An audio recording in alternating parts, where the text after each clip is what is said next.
PITSO'S said, if you want to be a successful coach, you must want to be a head coach. And then he said, I've been watching interviews about Zwane. I've never heard Zwane saying he wants to be a head coach.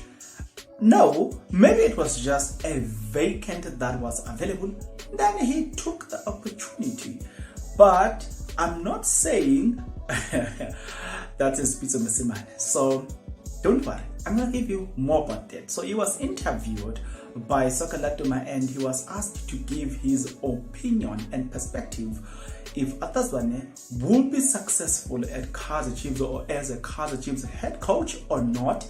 Then he began by addressing some of the things that I've just said now and some of the things that I'm about to tell you. So are you interested to know more about that? Then please stick around. To those that will stick around, guys, if you are not yet subscribed, what are you waiting for? Because to subscribe, it is free. To like the video, it is free. To comment in the comment section below, guys, it is free of charge. Now, guys, the things do okay here.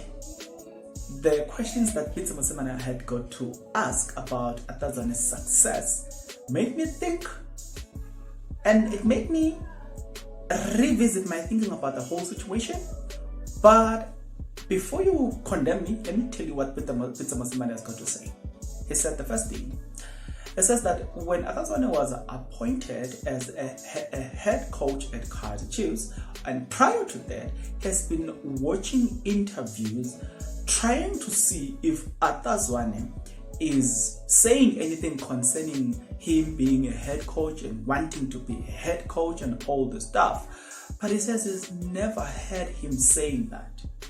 Then he says, if you are to be a successful coach, you must have the desire in you to be the coach, So you cannot just be a coach by coincidence or be successful just by coincidence. You must want to be the coach. Then he goes on to say he's not sure if he will succeed. But knowing Zwane, he is a modest. Therefore, he will apply himself. Probably he will succeed. I therefore had to ask myself a question, and I was like, PITSO'S, where are you? Where were you? Because I don't think you watch all of the interviews. Yes, I agree. Maybe if you scale them from 1 to 10, it's only 2 interviews where Zwane made it clear that he would have loved the post. But in many of the times, he never spoke of it as something that he would have loved to do. In fact, at some point in his interview, he said he's preparing things for the next coach. I think he said it a week before he was appointed a new coach. So we were like, oh, so you managed to divert the attention knowing exactly that you were going to be the head coach.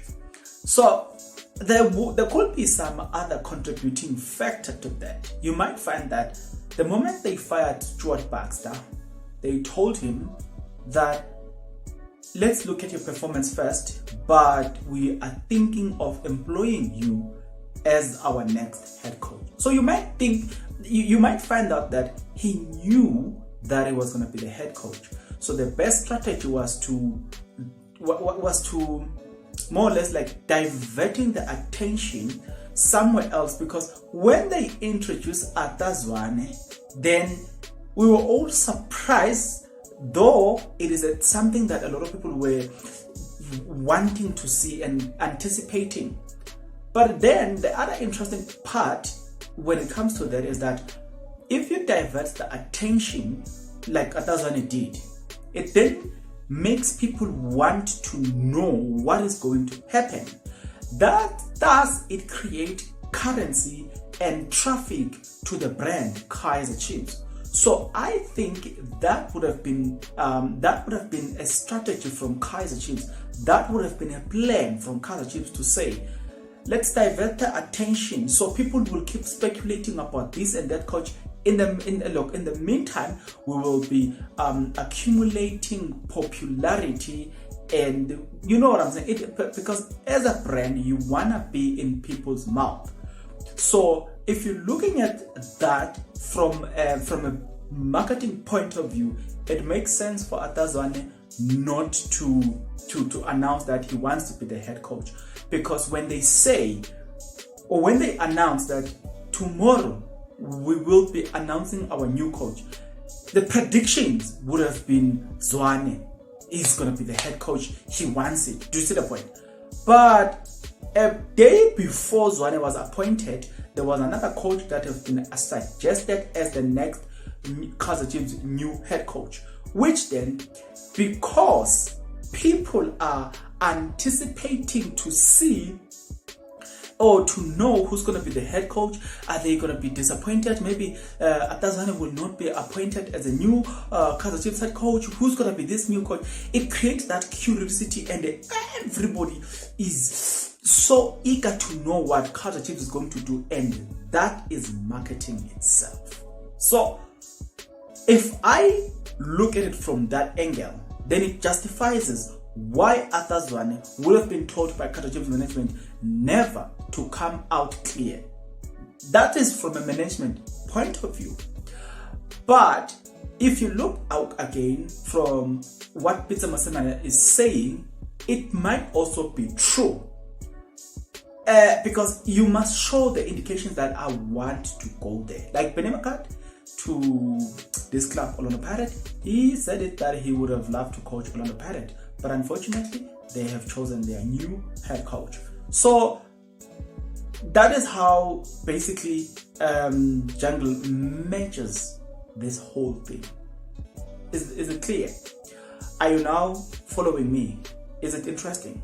Thank you. Alright, so in my conclusion, the man can still be successful because he might have wanted it but never been allowed to say it for brand marketing purposes. Remember, Kaizer Chiefs, when it comes to marketing, they are very dangerous. There is no team that I respect when it comes to marketing than Kaizer Chiefs. They did God of Honor for Sundowns, but they turned that into marketing. They marketed the brand. That's how strategic is Kaizer Chiefs, and that's how dangerous is Kaizer Chiefs when it comes to marketing. They calculate everything that they do. They are very calculative, and their marketing department, guys, it's so excellent. So as a brand, you want to rank high on the Google algorithm. You want to rank high in how people think about you. So if you look at what I've just told you versus how Kaizer Chiefs does things, to me, it just say 1 + 1 = 2. Get the answer.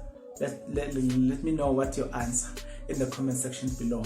Let the conversation, guys, begin right now, right here.